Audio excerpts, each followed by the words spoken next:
Estamos aqui com as relíquias do nosso jovem beato Carlo Acutis, mais um pouco, com certeza, santo da igreja. E hoje, a convite desta comunidade, na pessoa do Padre Sandro, viemos aqui partilhar um pouquinho sobre a santidade desse jovem. Mas para começar, eu quero contar um pouquinho do contexto pelo qual eu, Padre Fábio, fui inserido na vida do Carlo e na família dele.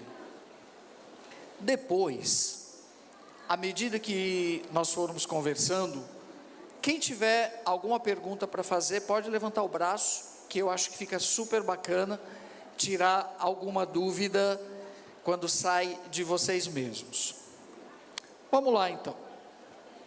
Primeiramente, há exatos 10 anos, eu conheci a mãe do Carlo Acutis.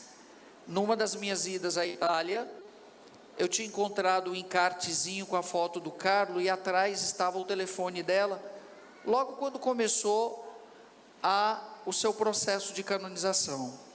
O processo ainda estava em Milão, ele ainda era servo de Deus. Eu com outro padre fomos a Assis, ligamos, ela gentilmente nos atendeu, levou para casa, tomamos um café, conversamos, e ali nasceu uma grande amizade. Daí em diante, todos os anos, eu ia para Assis e ficava na casa da Dona Antônia, mãe do Carlo Acutis. A alegria dela de ter um padre na casa dela era irradiante. E começou a divulgação, esse outro padre, no Brasil, do beato, do servo de Deus, então lá, Carlo Acutis. Eu, na minha diocese, falava do Carlo, fiz um altar para o Carlo, etc. Mas todo ano eu ia a Assis, e a amizade nascendo, chegou um momento, Dona Antônia, Padre Fábio, venha passar uma temporada aqui para ajudar a gente na Associação Carlo Acutis, mais um pouco vai ser exumado o corpo do Carlo e possivelmente vai ser transladado para uma igreja aqui em Assis, e seria bacana ter um padre para atender os jovens, os peregrinos, etc. Eu estava até então pároco da catedral da minha diocese, lá em Corumbá, no Mato Grosso do Sul, e, Dona Antônia, vou tirar um ano sabático. Mas nesse meio tempo já tinha acontecido um milagre aqui no Brasil que levaria Carlo Acutis à beatificação, que foi lá em Campo Grande, capital do Mato Grosso do Sul. E de repente estava lá eu, levando todo o processo do milagre para a congregação da Causa dos Santos. E lá participei de todas as audiências, até o Papa decretar que Carlo poderia ser beatificado e a igreja reconhecer que o que tinha acontecido com o menininho Mateus realmente era um milagre por intercessão do Carlo. Quando foi em 2019, eu disse, Dona Antônia, eu vou então morar aí. Aí comuniquei o bispo, entreguei a paróquia, já estava há 8 anos na catedral e fui.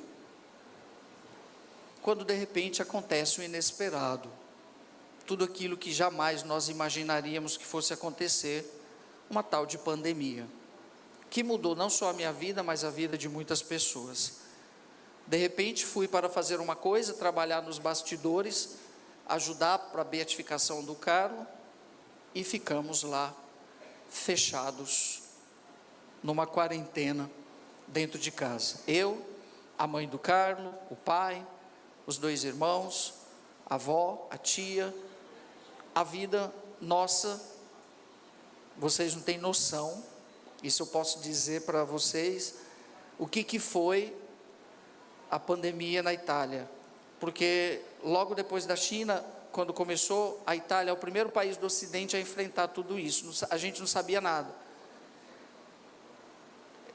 Teve um momento que eu pensei assim, eu vim do Brasil, eu vim de casa para morrer aqui, porque era aterrorizante ver o maior patrimônio dos italianos, que eram os idosos, todos morrendo, caixões passando nos carros do exército.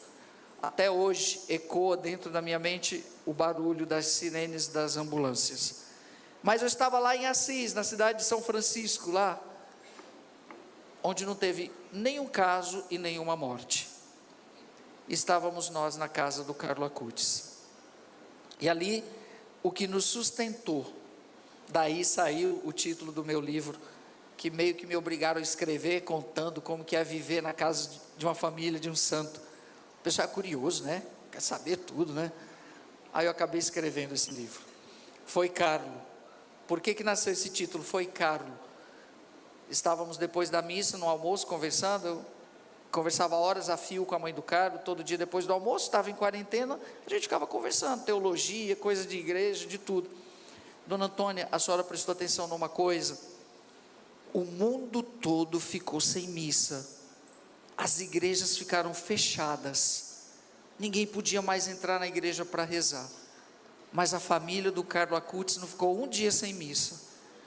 Ele levou um padre lá do Brasil e colocou dentro da casa dele, parecia que sabia o que ia acontecer, e foi o que nos sustentou naquele período, foi a Eucaristia todos os dias, o santo da Eucaristia dos nossos tempos, Carlo Acutis, não deixou a sua família nenhum dia sem a missa, porque lá estava eu todos os dias celebrando a missa, com a família, foi o que nos deu força naquele momento. Bom, depois veio a beatificação do Carlo em outubro, etc, e quando terminou o ano de 2020, eu retorno para o Brasil, volto para a minha diocese, e aconteceu tudo o que aconteceu, e graças a tudo isso, e ao Carlo, eu estou aqui hoje, conhecendo João Pessoa e falando com vocês. Pronto, isso é um pouquinho só para vocês saberem onde que eu entrei nessa história, porque as pessoas assim, mas o que esse padre foi fazer na casa do Carlo? Pergunta para Deus, eu não sei, eu sei que eu estava lá. E há 10 anos somos amigos. Eu estava vindo de Arco Verde agora, e lá 1.500 jovens, aí eu liguei para a Dona Antônia, manda uma mensagem já aqui para esses jovens.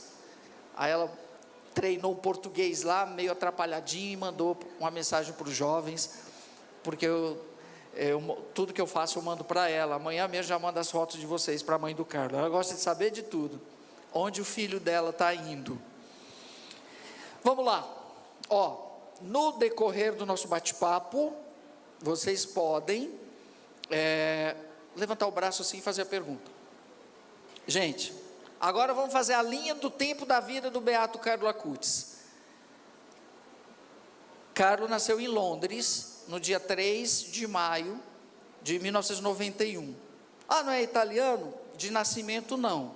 Por quê? O pai e a mãe, recém-casados, ele foi cuidar de uma das sedes da empresa em Londres. E o Carlo nasceu em Londres, mas antes dos 2 anos eles voltaram para a Itália, para a cidade de Milão, onde tem a vida deles. Hoje é tudo em Assis.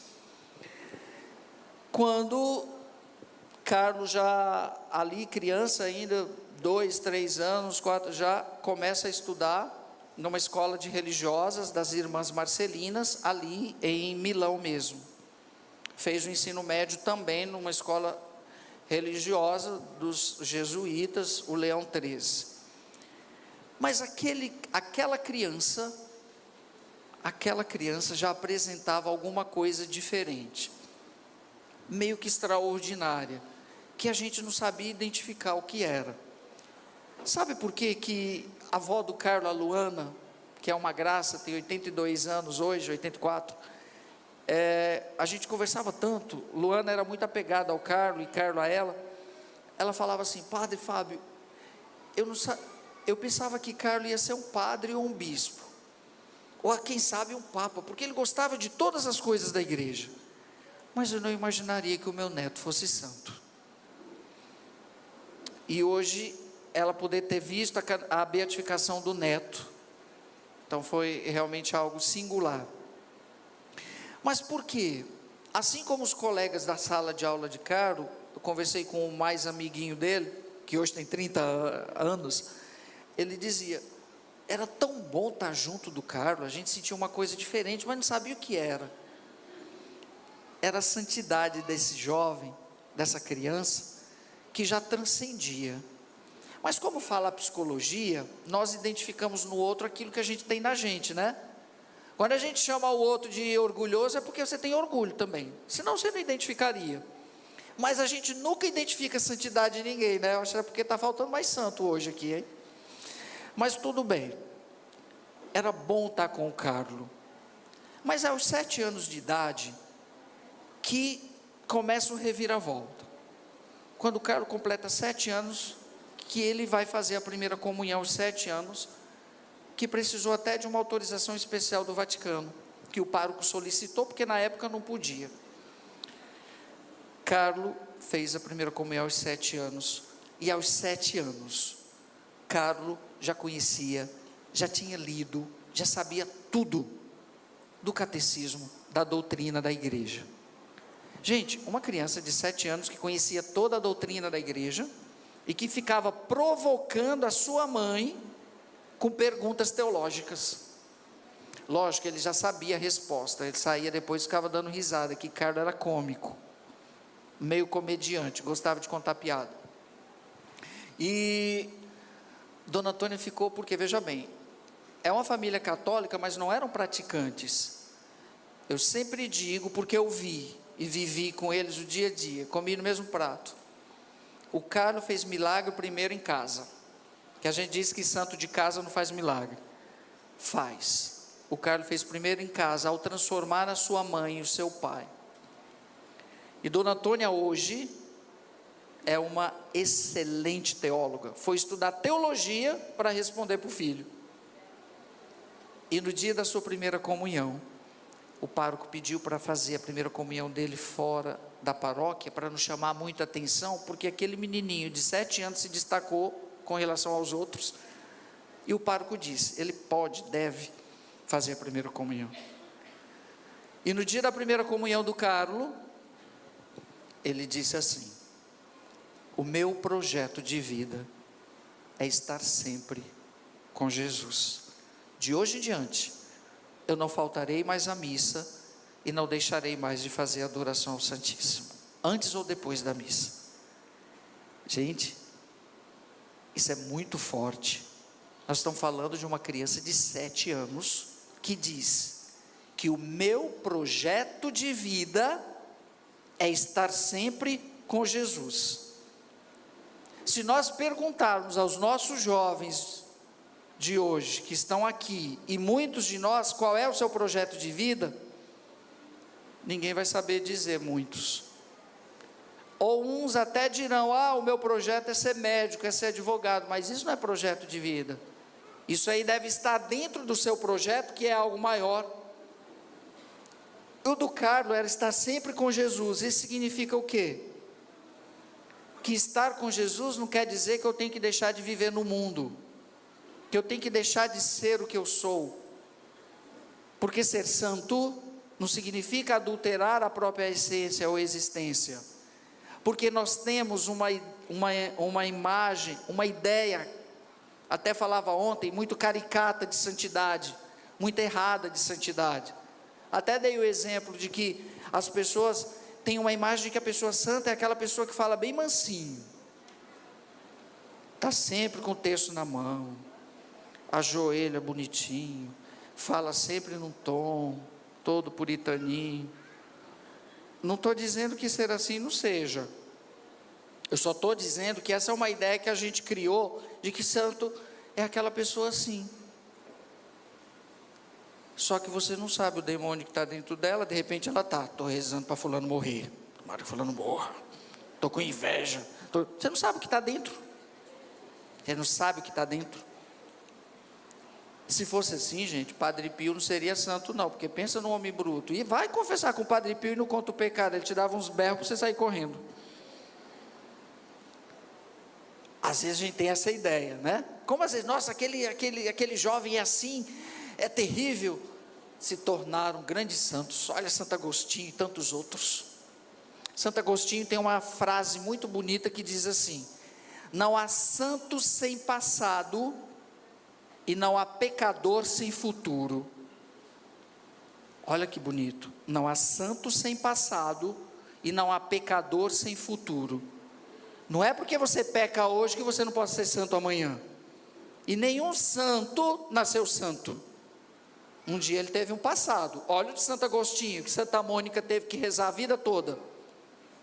Então nós nunca podemos julgar e dizer às pessoas o que elas são pela aparência ou por aquilo que a gente imagina que elas sejam. Muito cuidado com isso. Graças a Deus isso não acontece aqui na comunidade, ninguém fala mal de ninguém. Graças a Deus, em João Pessoa não tem isso. Ninguém olha para os outros, ninguém xinga, ninguém deduz nada. Fico muito feliz, né, irmã? Não tem esses problemas aqui, né? Fofoca de jeito nenhum. Para que isso? Nós fazemos isso. E Carlos, aos 7 anos, tem um projeto de vida. Mas Carlos teve uma grande inspiração. A família sempre sai de férias, como todos os italianos, saem finalzinho de junho e só voltam início de setembro. E eles foram a Assis, cidade de Assis, terra de São Francisco. E lá Carlos teve um encontro maravilhoso com São Francisco, a quem ele se inspirou. E não queria mais sair de Assis. Meio que ele obrigou a mãe e o pai a comprar uma casa em Assis, porque ele queria sempre nas férias ir para Assis. E lá, Dona Antônia comprou uma casa em Assis, do lado da capelinha Santo Estéfano, onde eu fiquei, deitava na cama do Carlos. Meu Deus, Carlos, corona está lá fora, mas eu estou aqui com você. Foi bom demais. Daquele dia em diante, a família começou a ir com frequência para Assis. E olha que coisa bonita, nós estamos falando de um jovem, Carlos Acutis, um jovem que não era rico, era riquíssimo. A família do Carlos é uma família muito rica, que a partir do filho encontrou um sentido para a própria riqueza.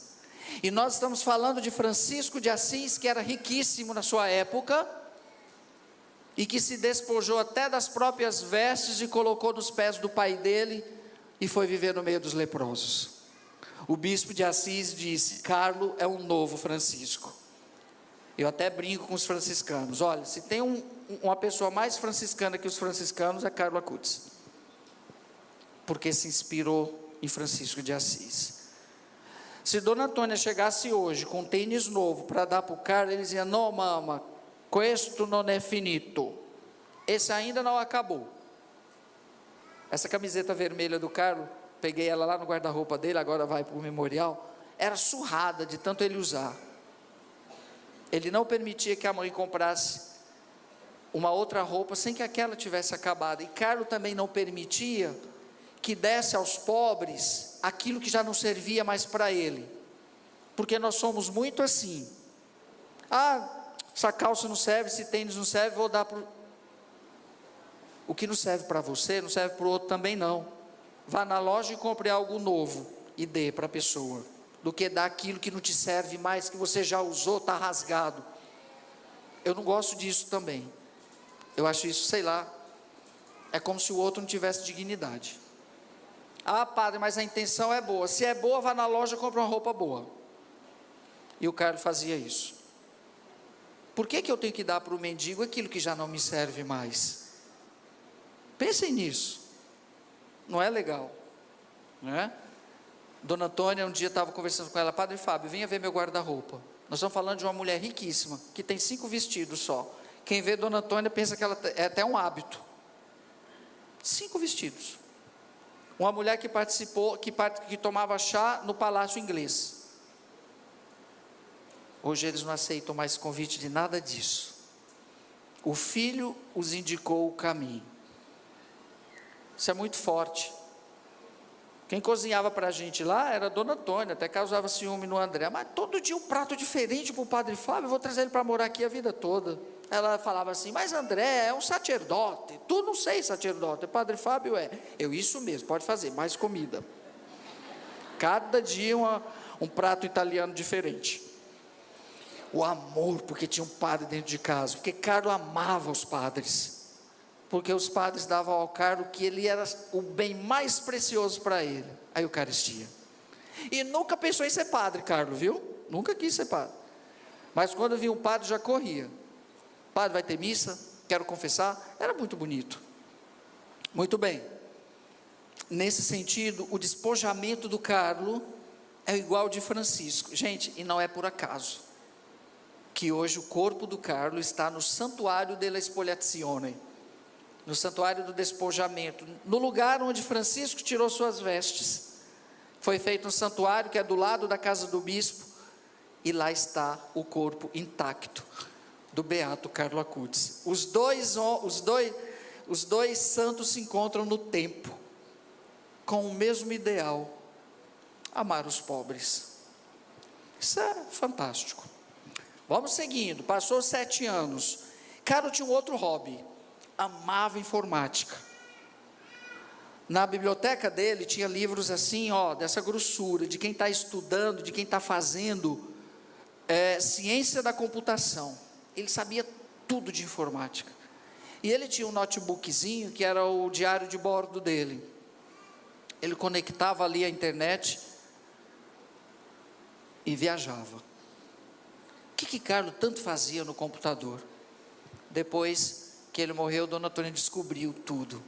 E foi muito fácil o processo do Carlo, porque ele deixou tudo registrado no computador. E lá ele deixou para todos nós a maior de todas as pesquisas que ninguém nunca fez. Nem eu, como padre, sabia que tinha tantos milagres eucarísticos. Carlo achou milagre eucarístico até no Egito. Pensou no Egito? Teve um milagre eucarístico? Eu não sabia, eu só sabia o de Lanciano. O amor dele era tão grande pela Eucaristia, que eu acho que ele pensava assim: eu quero que as pessoas também amem e entendam o quanto a Eucaristia é o centro da nossa vida, porque ele disse assim: a Eucaristia é a minha autoestrada para o céu. É a forma mais rápida para chegar no céu, é pela Eucaristia. E ele deixou essa pesquisa de quase 200 milagres eucarísticos. Quem quiser depois baixar, é uma excelente catequese. Lá em Recife o padre fez uma exposição dos milagres, eu fui para a abertura, foi um negócio maravilhoso. Está lá no nosso site, devotosdecarloacutisbrasil.org, está lá o link, milagres eucarísticos, você pode baixar tudo. É uma excelente catequese, viu, irmãs? Para os jovens e para as crianças saberem os milagres eucarísticos. E ele pesquisou também os títulos de Nossa Senhora. Está lá a Mostra Mariana também, pode baixar, é tudo liberado, pode reproduzir. Esse menino no computador. Quando começou o processo de santidade do Carlo, sabe qual foi a primeira coisa? Porque aí a postulação, o bispo de Milão montou uma comissão. Vou dizer como começou a santidade do Carlo. É que eu estou no computador, aí me veio uma coisa. A primeira coisa que foi recolhida do Carlo foi o notebook. Foi o computador. Porque são recolhidos relatos, escritos do que está sendo candidato a santo, para ver se não tem alguma coisa que deponha contra ele. Gente, foi feito a equipe de investigação do Vaticano, um serviço de FBI. Foi investigado tudo do computador do Carlo, e nada, absolutamente nada, foi encontrado que pudesse desabonar a pureza dele. Carlo nunca entrou, por exemplo, num site pornográfico. Se tivesse entrado, o processo ia ser barrado ali mesmo. Nunca ele usou, por isso que Carlo hoje é candidato a patrono da internet. No dia da canonização, pode ser que o Papa o declare patrono da internet. Nunca foi encontrado nada no seu computador que desabonasse a sua pureza. Já pensou se nós fôssemos medir a santidade pelos celulares e computadores? Eita, hein? Ia ter muito santo como Carlo, mas ia ter umas coisas também, meu Deus. Vamos começar.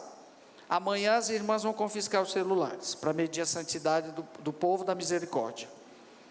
Só vai ter santo aqui, irmão, viu? Gente, a coisa é séria. Nós podemos usar a internet sim, como Carlo usou, para o bem, para tantas coisas belas, como ele fez. Muito bem. Carlos tinha umas coisas muito interessantes. Quando ele ia para a escola, ele sempre passava na cozinha, mas antes ele já falava para as cozinheiras: ó, eu quero tantos lanches. Ela sempre: Carlos come tanto assim, sempre magro, esbelto, como... Não era, enchia a mochila de lanche e saía dando para os mendigos lá na rua. Pequenos gestos, pequenos gestos. Tudo isso foi descoberto depois, porque o babá dele sabia tudo. O Rogers, que mora até hoje com a família, ele cuida da casa lá em Milão. Ele cuidou do Carlos dos 5 anos até os 15, até a sua morte. Então, um grande amigo do Carlos. Ele era de religião hindu. E Carlos o catequizou. Ele foi batizado na igreja e casou na igreja. Foi até rejeitado pela sua casta. Ele era de casta Brahma, de religião hindu. E quando um se converte para o cristianismo, eles excluem mesmo. E ele foi meio que excluído assim. Mas hoje cuida da casa deles em Milão, porque a família do Carlos, depois da morte do Carlos, mudou todo mundo para Milão, para Assis. E ele continua morando lá, cuidando da casa. Todo ano a gente se encontra e ele sempre tem algo para dizer do grande amigo que foi Carlos para ele, a quem, quando ele ia levá-lo na escola, Carlos via a igreja, entrava, se ajoelhava, ficava olhando para o tabernáculo. Ele também ajoelhava e ficava olhando. Ele não sabia o que era, né? Imagina, de outra religião. Aí ele olhava para o Carlos, o que será que o Carlos está vendo? O que é Carlos? É Jesus. Jesus? Quem é Jesus? Aí ele catequizava. Assim como os colegas de sala de aula não entendiam nada de informática, ia pedir informação para o Carlos, a primeira coisa que ele abria era os milagres eucarísticos, Nossa Senhora, para explicar a informática. Olha, Nossa Senhora. Tinha uma outra coisa também muito interessante que o Carlos fazia. Onde ele ia, ele comprava sempre estoque de terços. Ele tinha muitos terços. E onde ele passava, ele derrubava um terço. Deixava cair de propósito. Porque na cabeça dele, se alguém pegasse aquele terço, ia ser um grande sinal para aquela pessoa. E Nossa Senhora ia cuidar daquela pessoa. Então ele deixava cair para alguém pegar e encontrar. Onde ele passava, ele deixava um terço. Aconteceu um episódio muito interessante. Estava ele e o Rogers passando. E o Rogers já sabia que ele fazia isso. Aí ele deixou cair o terço e vinha logo uma pessoa atrás, né? Aí a pessoa entendeu que o terço tinha caído e foi pegar o terço para devolver para o Carlos, mas não era para a pessoa.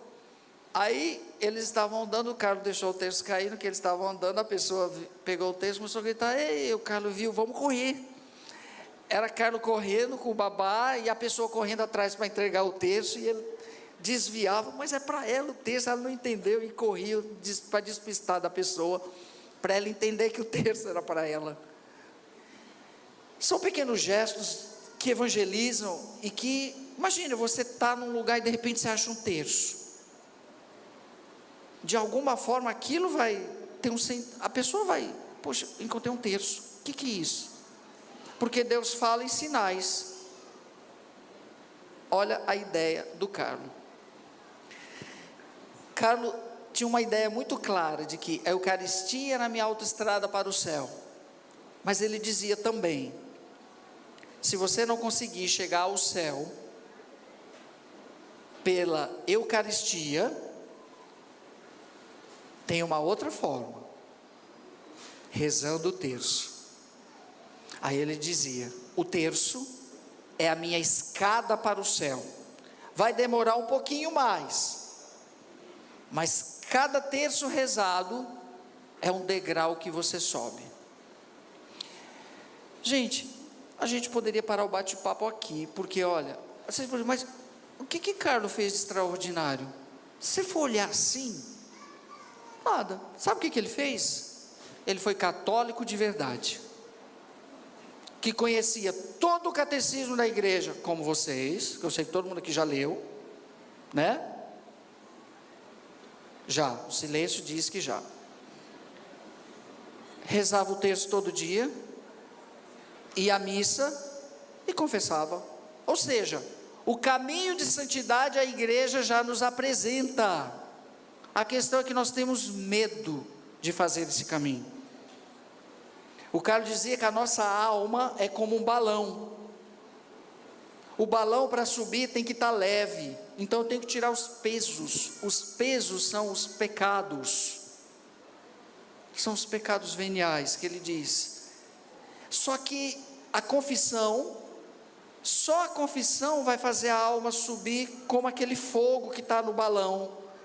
Ele diz que é a confissão, porque se você tiver em pecado mortal, a alma não vai. O fogo é a confissão que vai fazer com que o balão fique leve e suba. Olha que analogia bonita. Que analogia bonita. Vamos seguir. Carlos, adolescente, jovem, belo, de 1,83 m, rico, da cidade de Milão. A Luana era que falava: meu neto, onde passava, as cabeças se voltavam. Mas não era só a beleza física do Carlos que atraía, era a santidade dele que era transcendente, porque ele era simpático. Quando passava ali pelas ruas de Assis, era bom giorno para todo mundo, bom giorno, buonasera, cumprimentava um, cumprimentava outro, que não é muito comum, os italianos passarem toda hora te cumprimentando. Mas aquele jovem belo, num determinado dia, no domingo, eles foram almoçar fora, que é sempre comum. Estavam almoçando, Carlos do lado da avó. Ela viu que no rosto dele uma pintinha vermelha. Ela achou assim: deve ser uma picada de pernilongo. Isso no domingo. Na segunda, Carlos foi para a escola normalmente. Quando voltou, no final do dia, ele foi na avó novamente e disse: nona, eu estou com uma indisposição, uma dor no corpo.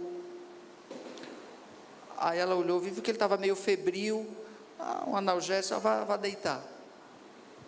Naquele dia parece que ele nem jantou, ele acordou no outro dia cedo. Quando ele acordou, ele foi direto no quarto da avó de novo. Nona, eu urinei sangue. Aí a avó já chamou a mãe, já avisou a mãe, o pai não estava, mas já avisou a mãe e tal. Ela vá para o quarto. Carlos foi para o quarto, no que ele deitou, ele já não levantou mais. Aí veio a ambulância, pegou o Carlos, levaram para o hospital, ali em Monza, na região de Milão, e imediatamente já identificaram uma leucemia tipo M3 fulminante. Na época não tinha nem químio, não existia um tratamento específico para esse tipo de leucemia. Ninguém nunca na família tinha tido leucemia, não havia nenhum histórico disso. E já é internado imediatamente, e as pernas ele já não sentia, porque é um tipo de leucemia que vai dando uma espécie de derrame, as veias vão meio que explodindo, até chegar ao derrame cerebral. E dói muito. Ficou a avó e a mãe ali o tempo todo. Às vezes a nona estava cansada, dormindo, entrava a enfermeira, ele fazia. Estava mais preocupado com a avó.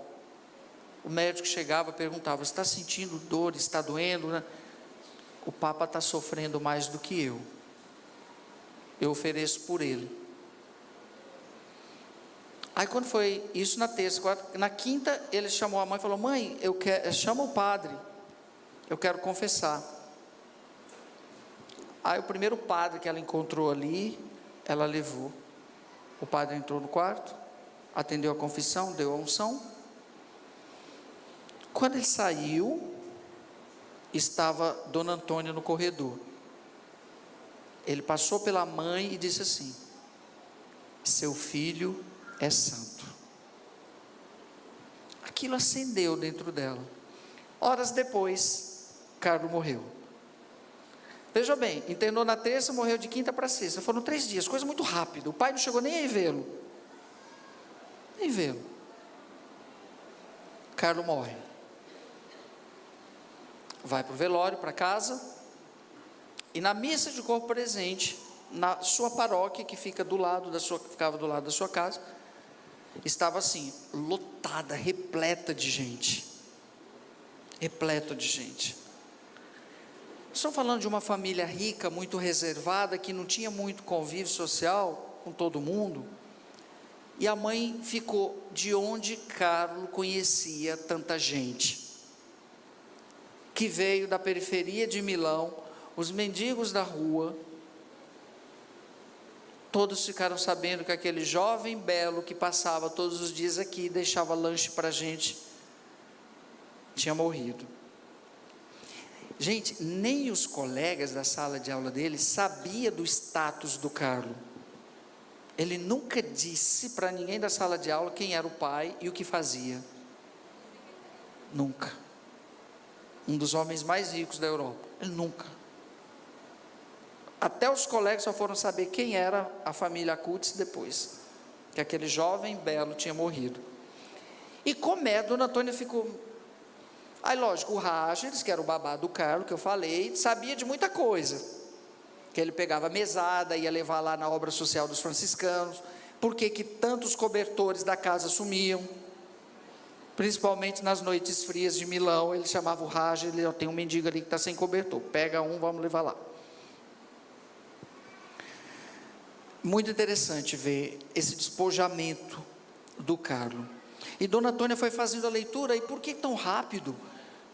Começou a chegar na porta da Dona Antônia escritos e relatos testemunhando o que Carlo tinha feito.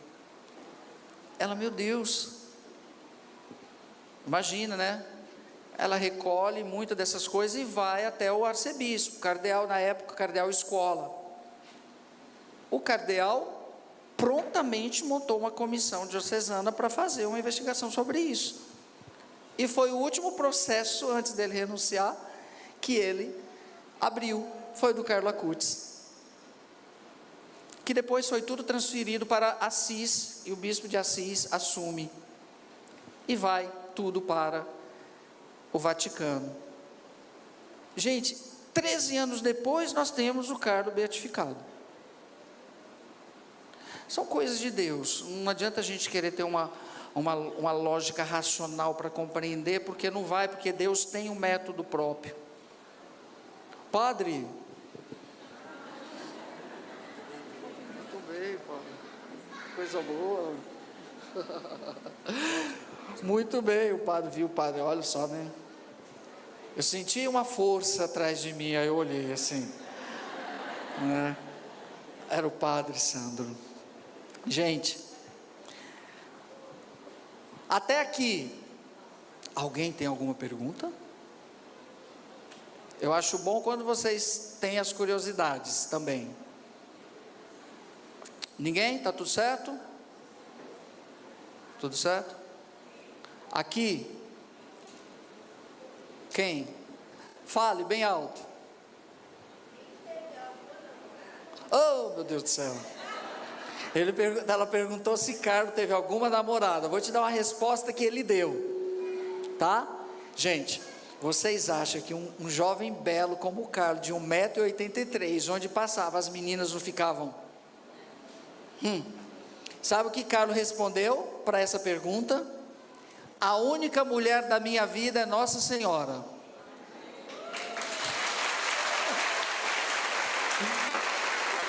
A Dona Antônia dizia... A mãe fala assim, mas Carlos era puro. Carlos era puro. Puro no sentido, ele queria o céu. Ele dizia assim, a minha meta é o infinito. E eu acho que ele deu essa resposta por conta disso. Uma vez à noite eles estavam passando de carro em Milão, e o Carlos viu a fila que dobrava de gente para entrar na boate, de jovens. Mas a mãe dele disse que dentro do carro ele ficou tão bravo quando viu aquela fila de jovens imensa que dobrava para entrar numa boate. Mas ele ficou bravo. Como pode? Se ele soubesse onde está o grande tesouro da nossa vida, as nossas igrejas não cabiam de gente, ia ter que ter senha para entrar na igreja, e elas estão vazias, e eles aqui para ver o quê? Ficava bravo quando via certas coisas. Então, Carlos, a única mulher da minha vida é Nossa Senhora. Nunca namorou, Carlos, tá? Porque ele só tinha uma mulher na vida dele, Nossa Senhora. A devoção de Carlos a Nossa Senhora era tão grande. Fátima era a sua devoção principal, Nossa Senhora de Fátima. Foi várias vezes a Fátima. E lendo a história de Fátima, tem um episódio onde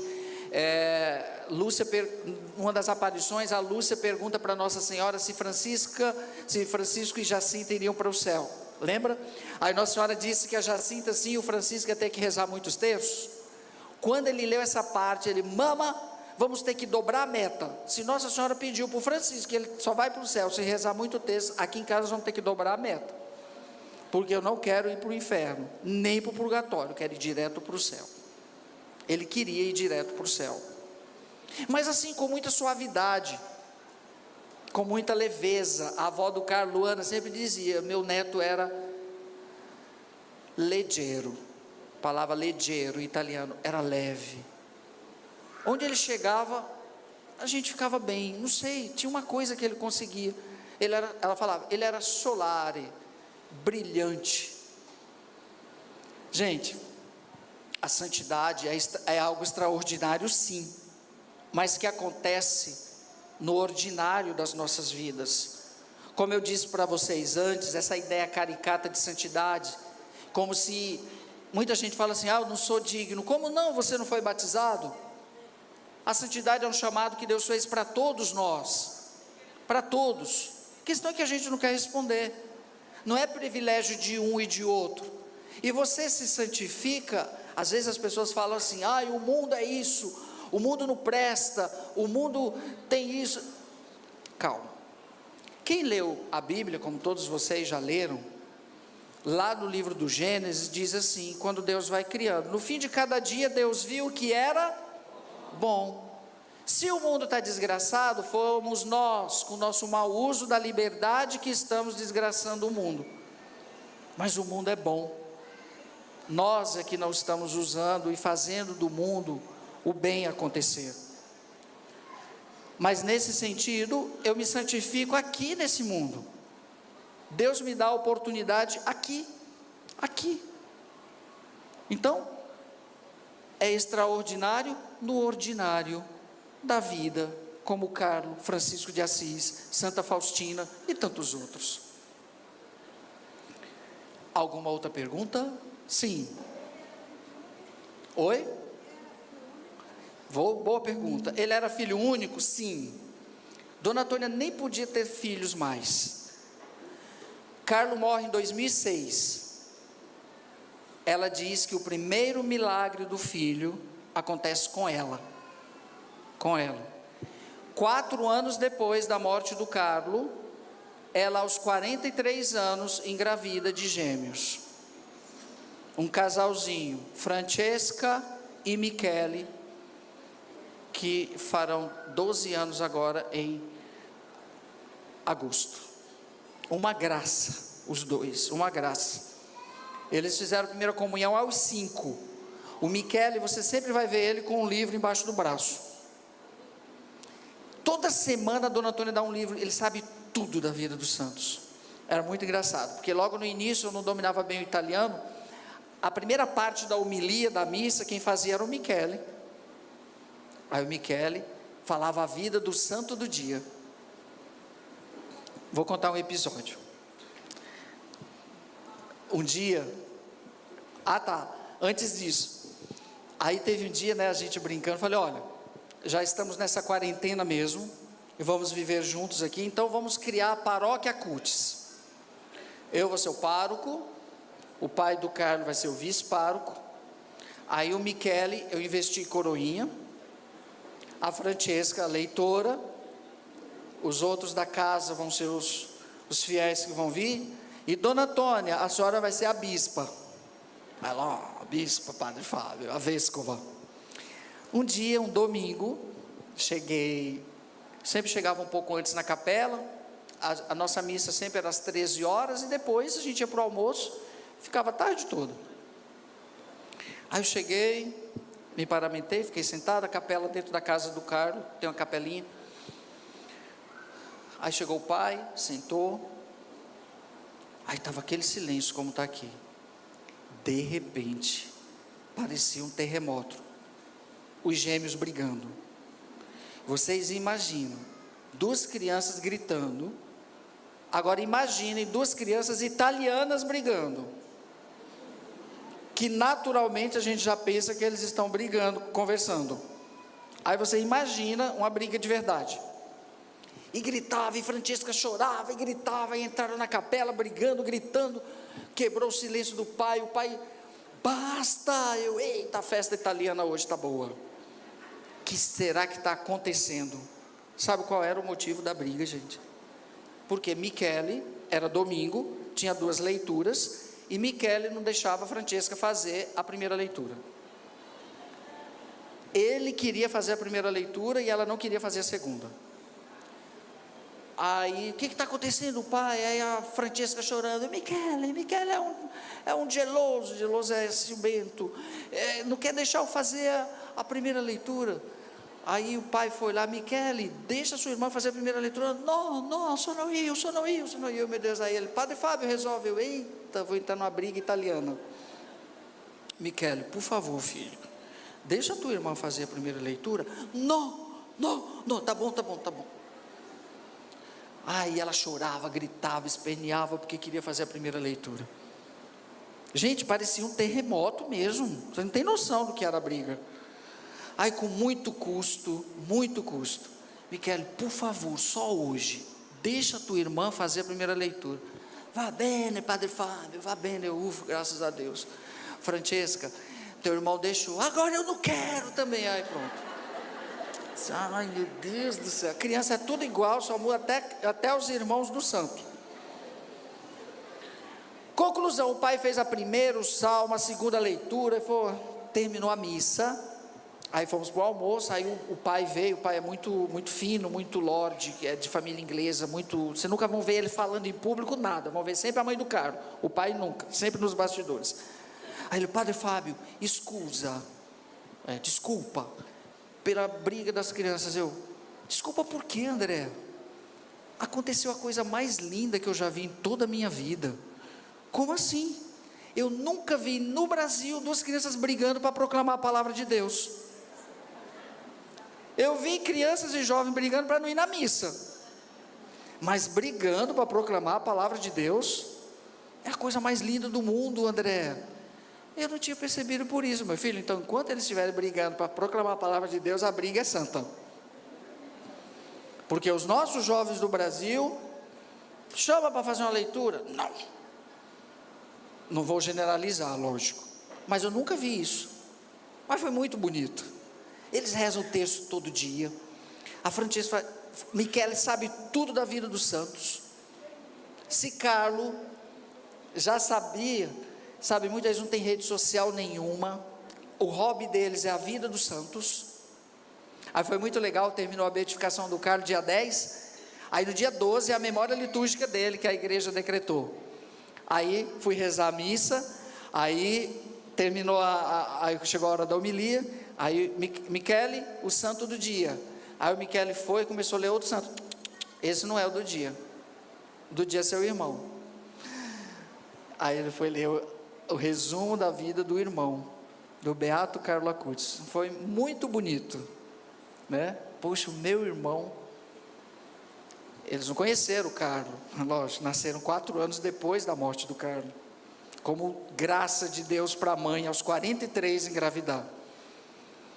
Então, para dizer, gente, esse menino apronta tantas, é um intercessor e tanto. Mais alguma pergunta? A senhora.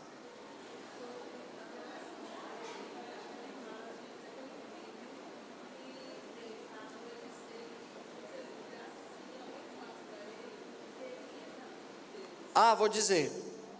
Muito bem. Tem um vídeo do Carlo que ele fez 3 meses antes de morrer, onde ele fala: sono destinato a morire. Já viram esse vídeo? Sono destinato a morire. Olha a história desse vídeo, como é interessante. tinha um pedacinho antes, tem um outro contexto. Ele mesmo fez, colocou a câmera, ele fazia vídeos caseiros com os animais, colocava fala, tudo religioso. Um dia, bem depois da morte do Carlos, foi aí que Dona Antônia abriu o computador dele, quando ela teve um sonho, e no sonho, o Carlos dizia: mama, il testamento. Dona Antônia falava para o filho: o testamento. Aí ela foi conversar com a mãe, com a Luana: mas que testamento é esse? Carlos não escreveu nada. Aí foi a avó que disse: você já viu o computador dele? Quando ela abre o computador, primeiro vídeo, quando ela abre, que ela clica, é esse: sono destinato a morir. 3 meses antes de morrer, ele já sabia que ia morrer. Mas tem um contexto antes. Ele dizia: quando eu completar 70 quilos, já estarei pronto para morrer. E morreu com 70 quilos. Os santos têm umas coisas, né? O que tem a ver os quilos com a morte? Em todo caso, o 7 estava aí no meio. Era bem isso o contexto. Ela: mas meu Deus, ele já sabia que estava pronto para morrer. Estava só esperando o momento, o que ia acontecer. E foi essa leucemia fulminante que o matou em 3 dias e pronto. E foi para onde ele queria ir, para o céu. Certo? Sono destinato a morire. É bonito o vídeo. Muita coisa foi recuperada do computador dele nesse sentido. Alguma outra? Sim. Pode fazer, irmã.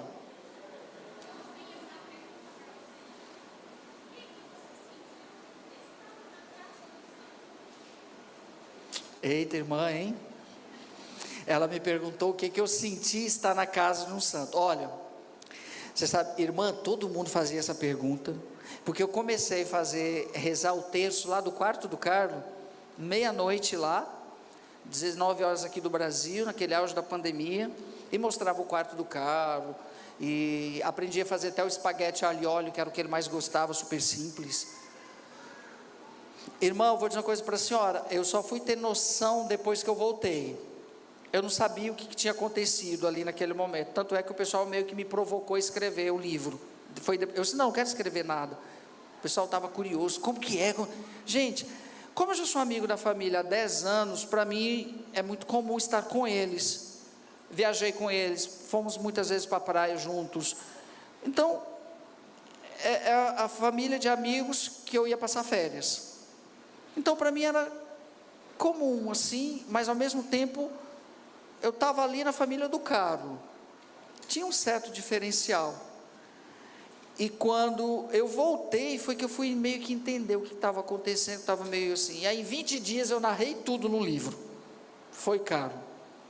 Aí eu contei como que é a mãe, o pai, os irmãos, a avó, a Cis, tudo. Porque para mim, irmã, assim, eu vou dizer uma coisa para a senhora: eu não sou mais o mesmo de 2020 para cá, sem sombra de dúvida. Se eu já amava celebrar a missa, agora mais ainda. O Carlos dá um tapa na cara em nós padres, sabe? Para termos o zelo e o amor pela Eucaristia. E para saber que ali, Carlos tinha muito claro isso, é ir ao Calvário, é sacrifício. E que muitas vezes está se perdendo o sentido sacrificial da missa. Então, a minha vida mudou completamente, no sentido de que eu estou nessa missão hoje, além de pároco, chanceler do bispo e não sei o que mais. Ainda bem que ele me deu um vigário agora de presente, aí eu posso sair mais. Mas para dizer, irmã, muita coisa eu estou colhendo ainda. Ontem mesmo falava com a mãe do Carlos, ela dizia: esse foi o sonho, né, que você teve com o Carlos, ele está se concretizando. Que a senhora interpretou. Eu sonhei com o Carlos uma única vez na vida, em março de 2020. E o sonho era isso, que eu iria fazer isso aqui. Né? Precisamos, o mundo, o Brasil, os jovens precisam saber, Padre Fábio. Os jovens precisam saber que a santidade existe. O meu filho é prova disso. A nossa família é prova disso.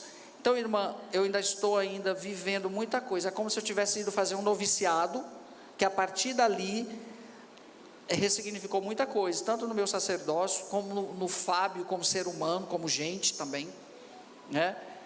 A partir do Carlos. E entender que é no humano que Deus acolhe, que Deus se manifesta para que possamos chegar ao divino. Não é o inverso. Às vezes as pessoas querem que a santidade seja algo pronto, que você clique de mágica e se transforma. Não. A primeira vocação que Deus nos chamou foi a de ser gente. Foi ser gente. E tem muita gente esquecendo de ser gente. Muita gente em crise com a própria humanidade. As pequenas coisas, como na família, já não se reza mais. Está tudo terceirizado. Famílias, não terceirizem aquilo que é de vocês. A educação dos filhos compete ao pai e mãe dos valores. Agora, se não tem os valores, os filhos ficarão perdidos depois, porque não criou memória afetiva. Certo? Isso mesmo. Ó, irmão, não sei se respondi. Bom, todo caso, quem quiser o livro eu trouxe, está tudo lá. Até da minha vocação. Mais alguma pergunta? Aqui, a senhora. Opa, vamos lá, senhora. Opinião. Eu senti uma visualização que o senhor entregava textos, e esses textos teriam bênção para nós. Sim. E chegaria mais depressa a santificação de cada um. Certo? Sério?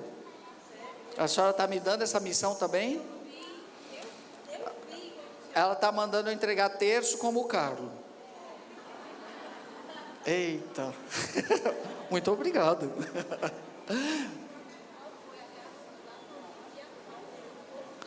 Qual foi a reação da família ao ver o corpo intacto do Carlos? Faça a outra pergunta que eu já respondo tudo numa só.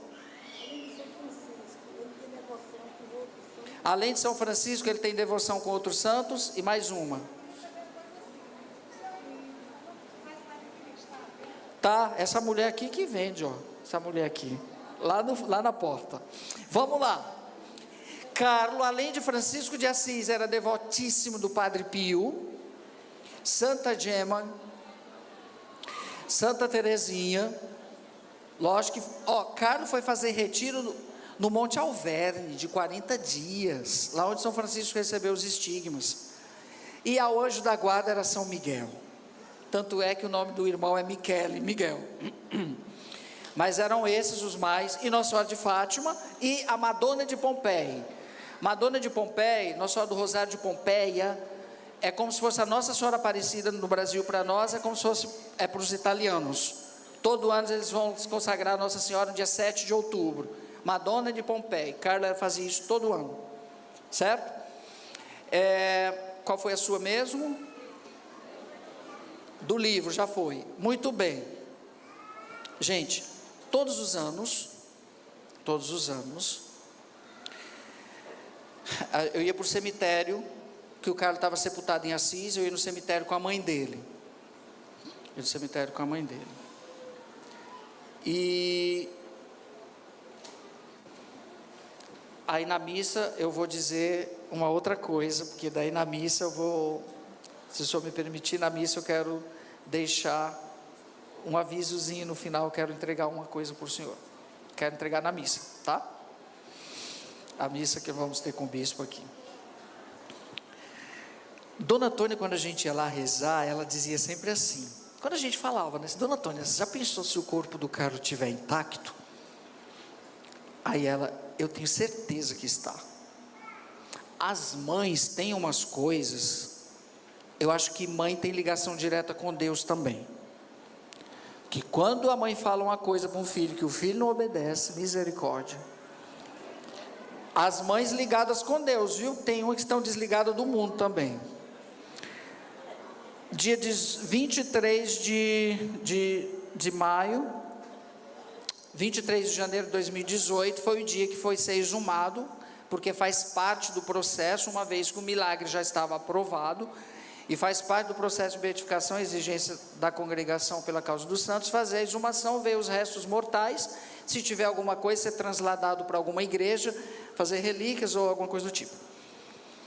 Abriu-se o caixão, quando desenterrou que abriu-se o caixão, o Carlos parecia que estava dormindo, do mesmo jeito.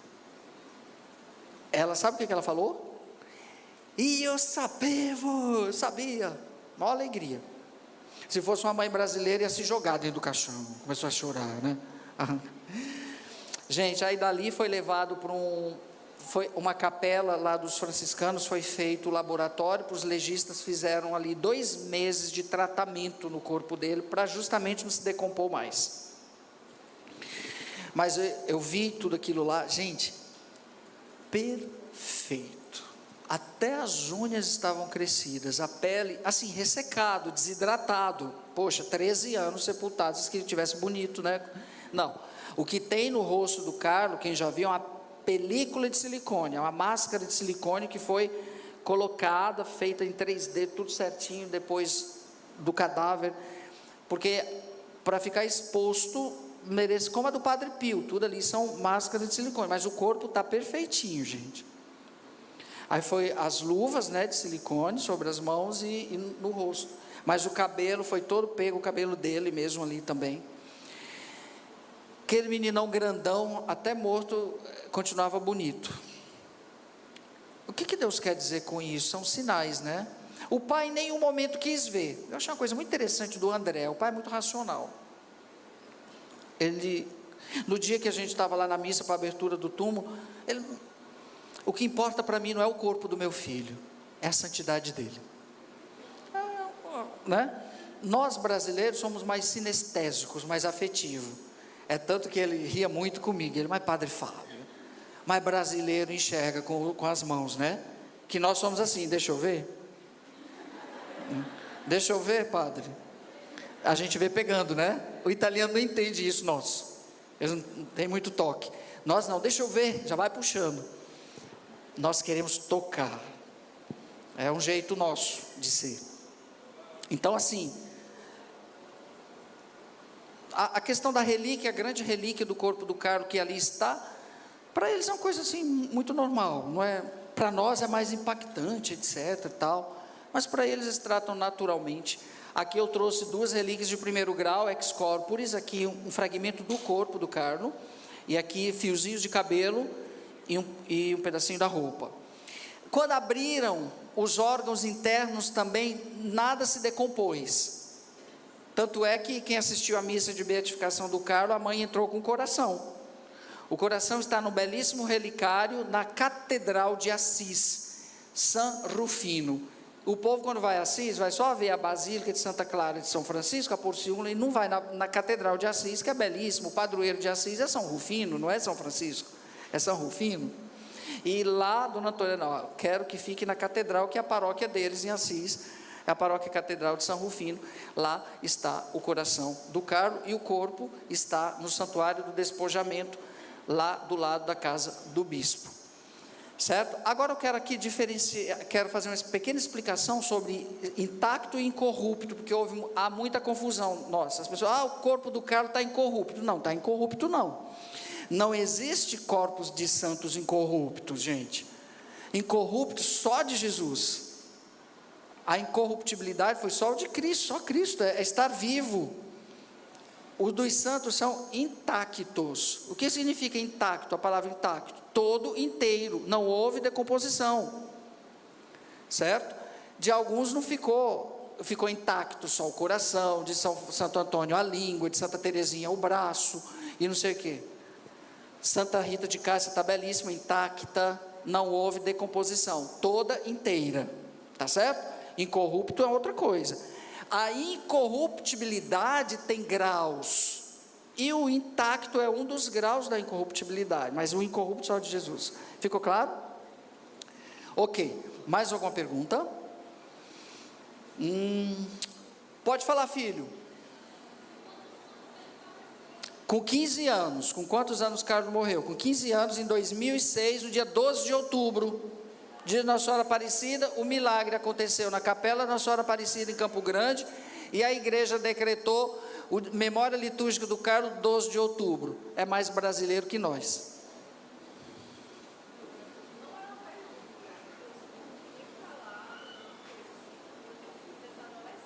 Certo.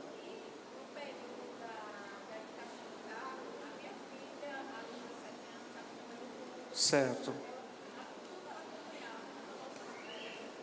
Ok.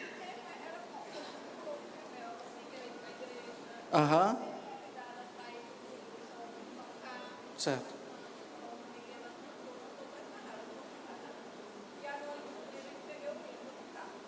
Certo. Sim.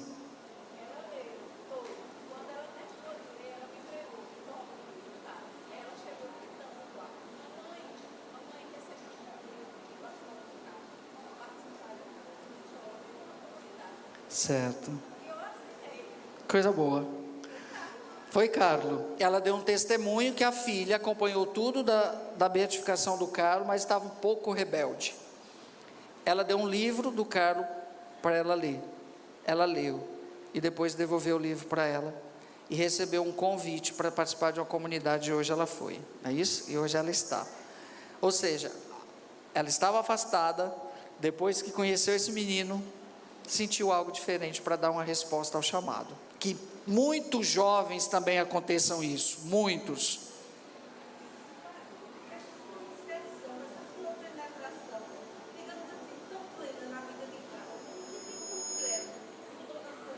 Minha filha do céu, ela falou, o que mudou, quase como a pergunta da outra irmã, o que mudou de concreto? Eu estar aqui, irmã, já foi uma grande mudança, porque veja bem, nem rede social eu tinha, hoje eu estou pároco pela 3ª paróquia na minha diocese, e lógico, eu fui chamado a uma missão lá no Pantanal. Minha família mora toda em Sorocaba, interior de São Paulo, e de repente eu fui ser padre em Corumbá, que eu não sabia nem que existia, ali na fronteira com a Bolívia. Mas depois do Carlos, eu tinha decidido, uma época na minha diocese, eu fui assessor da juventude, eu tinha decidido que eu não ia mais trabalhar com jovem. Esse jovem só dá trabalho, dor de cabeça para a gente. Eu como padre, dentro de mim, né? Não quero conversa com jovem, vou trabalhar com os idosos, que é mais fácil, todo mundo já tem fé, né? Ajudá-los a partir, assim, na minha cabeça de padre, mas com jovem não quero mais conversa não. Eu falei assim, depois de 6 anos trabalhando com a juventude, minha filha, e olha o que eu estou fazendo hoje. E a mãe do Carlos é culpada disso. Padre Fábio, o Brasil tem muito, não quero conversa com jovem não. Dá muito dor de cabeça para a gente, gosto muito de oba-oba. Padre Fábio, mas é Carlos. Não, olha Carlos, você fica quieto, eu sei que você era jovem. Minha filha, hoje estou trabalhando com a juventude de novo, parece que reacendeu tudo, sabe?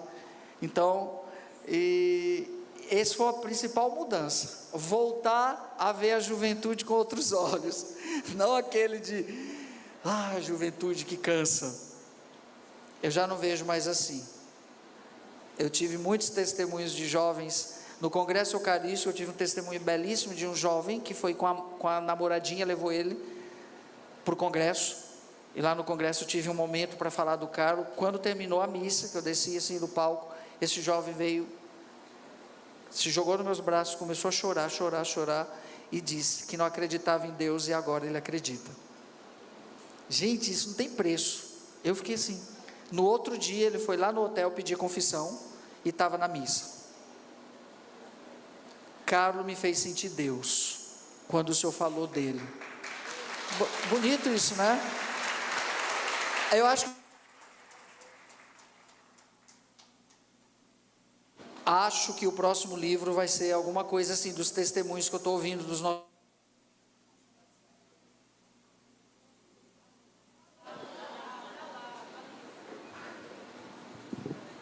Ótimo. A principal mudança foi essa. Eu sinto que os jovens precisam serem salvos. O Carlos é uma porta que aponta para o céu, nos nossos tempos. Eu acho que eu estou fazendo bem até agora, até onde Deus permitir. Onde que era? Aqui. Opa, quem? A senhora? Eu pensei que a senhora estava apontando para lá. Fale. As rosas que o Senhor colheu. Essa é uma segunda parte que eu falei, que vai ser depois. Depois a senhora vai ter a resposta. Que mais? Os milagres ou o milagre? O milagre. O menino Mateus tinha um problema congênito no pâncreas. Tinha até uma bifurcação assim, fazia um Y o pâncreas dele. Tudo que ele comia, vomitava. Ele já estava assim bem esquelético, cadavérico mesmo, refluxo 24 horas, já tinha que ser alimentado por sonda. No dia 12 de outubro, na missa das 10 horas da manhã, lá na paróquia São Sebastião, em Campo Grande, tem a capela Nossa Senhora Aparecida, e o padre lá tinha a relíquia do Carlo. O avô levou o neto para receber a bênção com a relíquia do Carlo. 2 semanas depois, o menino não tinha mais nada. Até a bifurcação tinha desaparecido. Imagine, você nascer com 11 dedos e depois estar com os 5 perfeitos. Foi 7 anos o processo da averiguação desse milagre. Eu estive por 2 vezes na congregação pela causa dos santos, trazia de volta para o tribunal em Campo Grande, foi ouvidos vários médicos fora de Campo Grande, até quem tirou os raios-x, tomografia, foi ouvido, é aberto um tribunal para isso, várias testemunhas, exames no Mateus de antes, exames no Mateus de novo. Eu lembro da última vez quando eu fui, o Vaticano pediu fazer exame tudo de novo no menino. Os médicos mandaram todos os laudos para a equipe do Vaticano, de cientistas do Vaticano, que a palavra final antes do Papa dizer alguma coisa é a comissão médica. E os médicos dizem, isso aqui realmente não se explica, a ciência não tem como dizer isso. Imagina, uma pessoa nascer sem pâncreas e no outro dia ter pâncreas, uma pessoa nascer sem coração e ter um coração, não existe. Então, o milagre é isso, é quando a ciência não responde, porque é o extraordinário de Deus, e assim foi no caso do Mateus, quase 7 anos depois.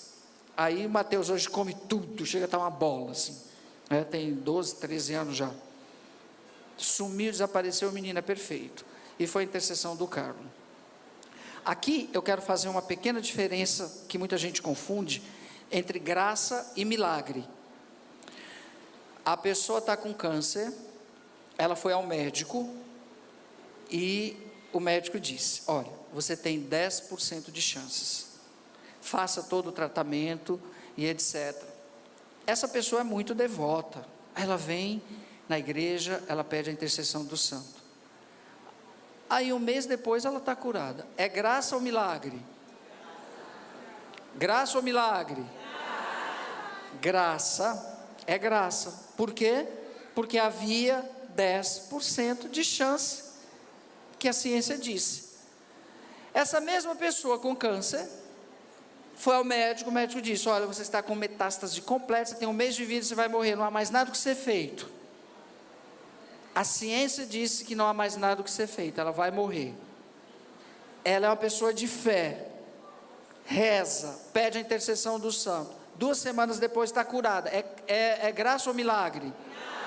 Milagre, porque não havia chance nenhuma, é algo extraordinário. Estou morrendo de dor de cabeça, aí eu venho, rezo para Santa Faustina, passou minha dor de cabeça, é graça ou milagre? É graça, porque tem analgésico, nem precisava incomodar Santa Faustina, tá? Se não tivesse o analgésico, aí você poderia, se a dor é tão grande, deu para entender a diferença? Então chegam, ontem mesmo a mãe do Carlos me falou que chegou mais um possível milagre do Brasil, de uma cidade do interior de São Paulo, e mês que vem está indo mais 2, que chegou até mim, a gente está enviando para lá. Do Brasil chega toda hora, gente. Aí vai passar por uma triagem, certo? Quem sabe não vai sair aqui de João Pessoa 1, para levar Carlo à canonização? Mais alguma coisa?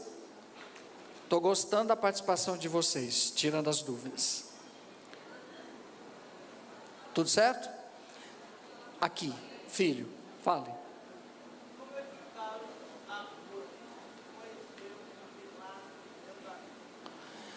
Como Carlo Acutis conheceu os milagres eucarísticos? Pesquisando. Lógico que o mais comum, que todo italiano vai sempre rezar todo ano, é o de Lanciano, que fica ali em Abruzzi, do lado do Padre Pio, quase. Mas o que fez Carlo descobrir os milagres foi o seu amor, a sua devoção pessoal pela Eucaristia, que fez com que ele pesquisasse. Repito, nem eu como padre sabia que existiam tantos milagres eucarísticos. Nem eu como padre sabia. Sim.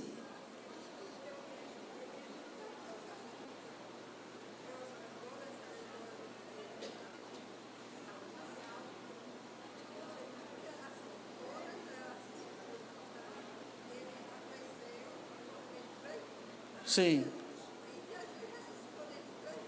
Pois é.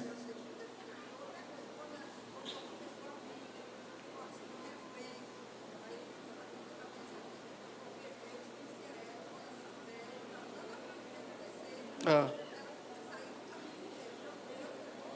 Aham.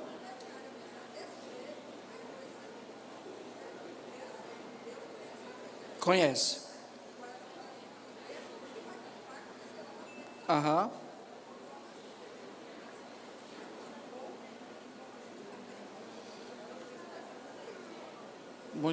Muito obrigado pelo seu testemunho. Gente, eu percebo que o pessoal aqui é rico de testemunho e toca, né? Ela fez a analogia da morte do Carlos com os 3 dias e 3 dias a ressurreição de Cristo.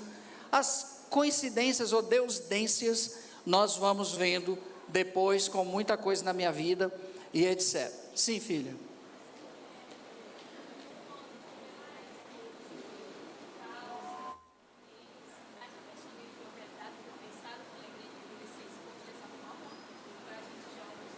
Vou dizer. Perfeito. Por que o Carlos está vestido de calça jeans, de tênis da Nike, não sei o quê? Porque ele se vestia assim. Não adianta, ia colocar uma túnica e uma batina no Carlos, ele não ia querer ser padre, nem foi coroinha. Meu filho era assim. Quer saber um detalhe? Uma semana antes da exposição do corpo do Carlos, foi ela que foi vestir. Eu até ganhei uma camiseta, porque ela comprou 2 e uma não ficou legal. Ela topa, para você, ótimo, ganhei, está lá comigo. Aí ela gostou daquele moletom. Ela comprou o tênis, ela comprou a calça. Isso sim é o meu filho. Ele se vestia assim. Aí o pessoal ficou, nossa, um santo de calça jeans. Na época de São Francisco não tinha calça jeans, não. Senão ele estaria de calça jeans. É que nós estamos, aquela imagem caricata da santidade, nós fazemos também com o perfil. A gente sempre teve imagem do santo, como Santa Faustina, Padre Pio, padre, tudo vestido. Aí vê um cara com tênis da Nike. Gente, mas era o que ele usava. Ou seja, Carlos tem uma frase belíssima, que particularmente é a que eu mais gosto. Ele diz assim: todos nós nascemos originais, mas muitos morrem fotocópias. Ou seja, quando que viramos fotocópias? Quando nos adulteramos daquilo que é o essencial. E o que era o essencial para Carlos? Deus, nonio, madio. Eu vou mostrar para vocês a mensagem que a dona Antônia mandou lá para o pessoal de Arco Verde, que vocês vão ver que coisa linda. Ela fala isso que eu acabei de dizer. Já mandei as fotos de ontem. A mensagem da mãe do Carlos para a juventude lá de Arco Verde vai servir para vocês também, todos nós. Caros jovens, queria enviar-vos as minhas saudações através do Padre Fábio. Os 2 pilares sobre os quais Carlos construiu a sua vida espiritual foram a Santíssima Eucaristia e a Virgem Maria. Quando ele tinha 7 anos de idade, Carlos escreveu, por ocasião da sua primeira comunhão, estar sempre unida a Jesus, este é o meu programa de vida. A partir daí, começou a ir todos os dias à missa e a fazer adoração eucarística todos os dias, antes ou depois da missa. E todos os dias rezava o Santo Rosário, que para ele era o caminho mais curto para o céu. O propósito da vida é amar a Deus acima de todas as coisas. É o nosso próximo como a nós próprios. E na Eucaristia encontramos a fonte do amor, uma vez que Deus é amor. Como diz o apóstolo São João. Na Eucaristia, Deus ajuda-nos a crescer e a aumentar esta capacidade de amar a Deus e ao próximo. Carlos disse: todos nascem original, mas muitos morrem uma fotocópia. Para não morrermos como fotocópias, temos os sacramentos. que são os sinais eficazes através dos quais Deus nos dá a graça de nos santificarmos. Carlo confiava na igreja, nos sacramentos e, sobretudo, na oração. Se perdemos a nossa ligação com a internet, é uma tragédia para nós. Mas, se não rezamos, perdemos a nossa ligação com o céu. Tenha uma boa viagem e, como Carlo, deixe-nos abrir as portas do nosso coração a Deus. Então veremos coisas maravilhosas nas nossas vidas. Feliz Páscoa, aleluia!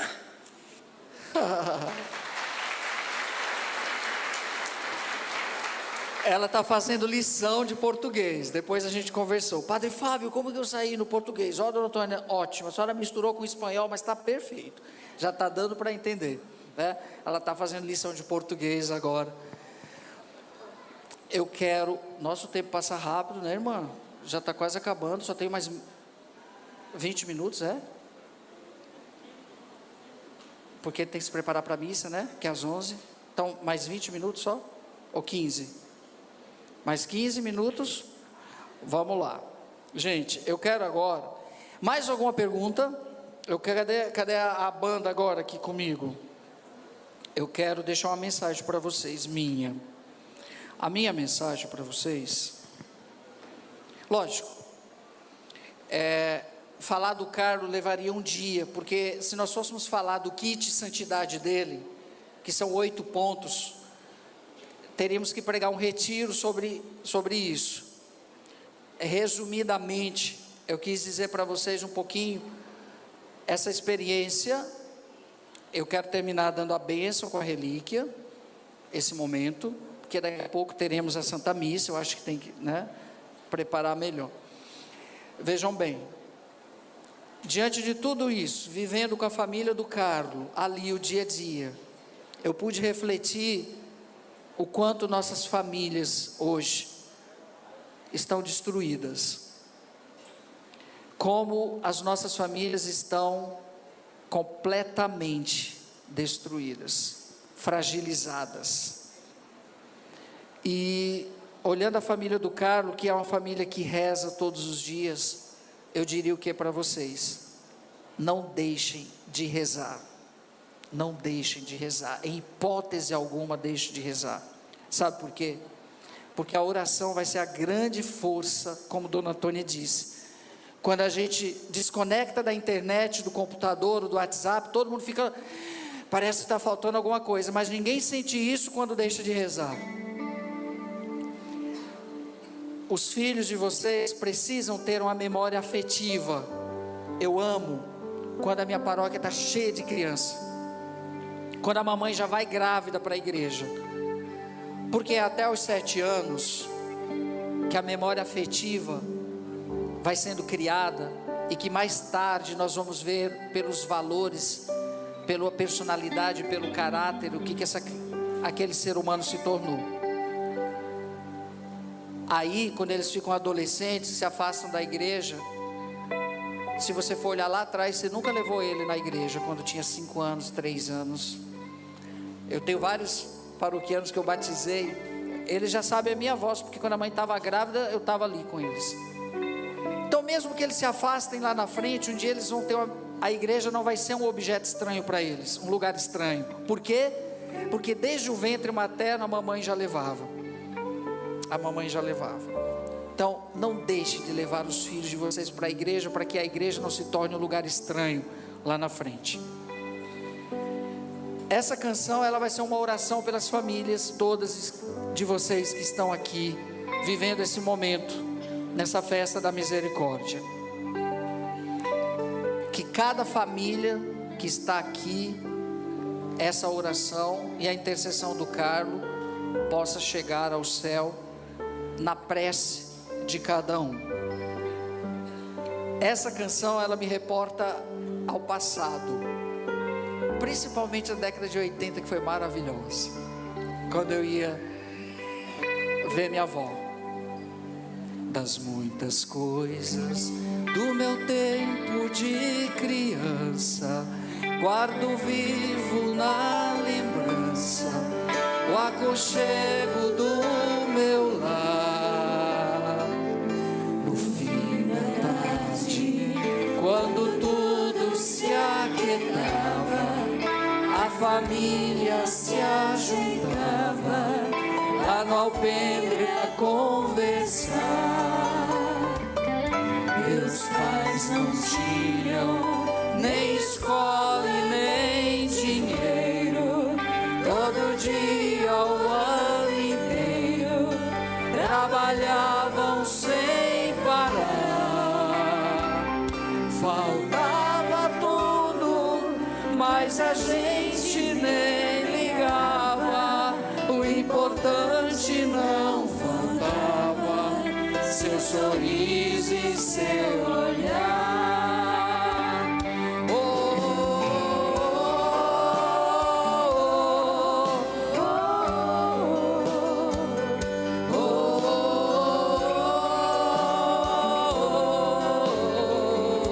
Bem forte outra vez.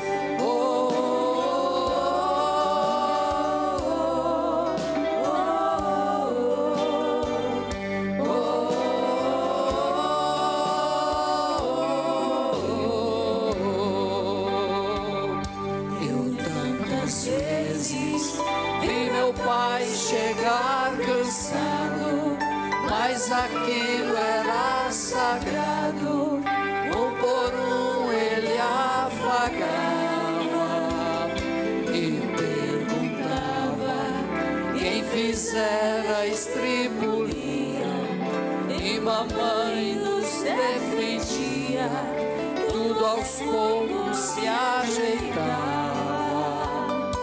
O sol se punha, a viola alguém trazia. Todo mundo então pedia pro papai cantar pra gente. Desafinado, meio rouco e a voz cansada, ele cantava mil toadas. Seu olhar no sol poente, bonito.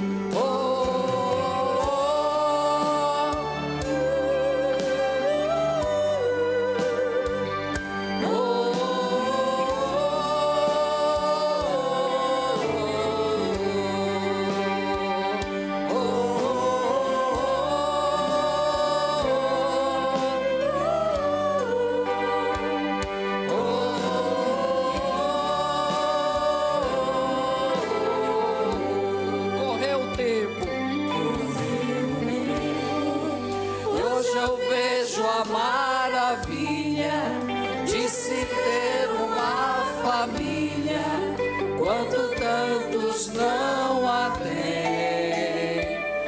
Agora falam do desquite ou do divórcio, o amor virou consórcio, compromisso de ninguém. Filhos que bem mais do que um palácio gostariam de um abraço e do carinho entre seus pais. Se os pais se amassem, o divórcio não viria. Chama isso de utopia, eu a isso chamo paz.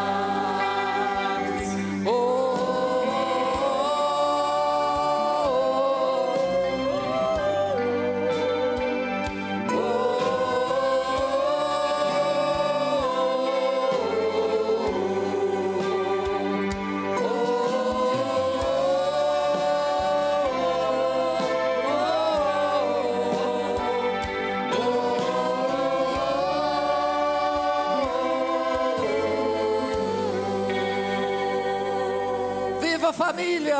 Viva! Nesse momento, nós vamos dar a bênção com a relíquia do Carlo. E eu queria dizer aos jovens que estão aqui. Não deixa para dizer que amam seus pais depois que eles morrerem, não. Os nossos jovens são tão ambíguos em algumas coisas. Às vezes vão numa baladinha, conhece alguém, dá um beijo e diz assim: eu te amo. Que mentira! Ninguém conhece alguém num dia e já ama, não. Para amar precisa conhecer profundamente, exige tempo. E às vezes a tua mãe, o teu pai dentro de casa, você passa por ele e nunca disse eu te amo. E você chegar lá hoje, teu pai morrer e tua mãe?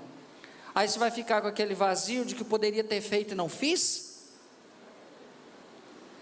Hoje, quando você chegar em casa, ou quem tiver pai e mãe aqui, depois vai dar um abraço, um beijo, vai dizer: mãe, pai, eu te amo. Porque pode ser o último eu te amo que você diga. E que essa bênção que se estenda a todos que estão aqui hoje, a quem também vocês trouxeram no coração, que essa bênção se estenda. Faça o pedido da graça que você quer obter do céu por intercessão do nosso beato Carlo Acutis. E se realmente for para a glória de Deus, você vai receber no tempo certo, no tempo certo. Então, nesse silêncio, peça com fé, porque é a fé, é Deus quem faz sempre o milagre. Os santos nos ajudam, porque eles intercedem por nós.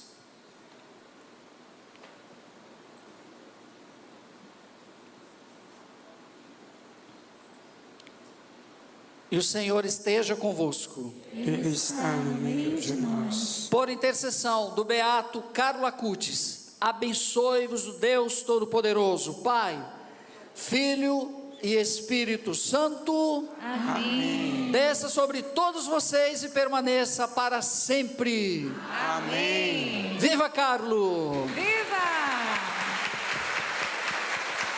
Agradeço imensamente o convite. Vou ficar por aí ainda com vocês. Quem quiser o livro depois eu também posso autografar, quem quiser.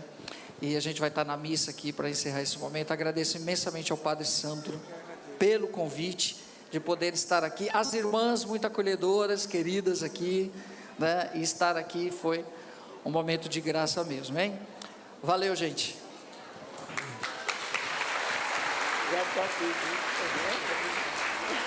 Vamos rezar uma Ave Maria por ele, minha gente. Vamos impor as mãos.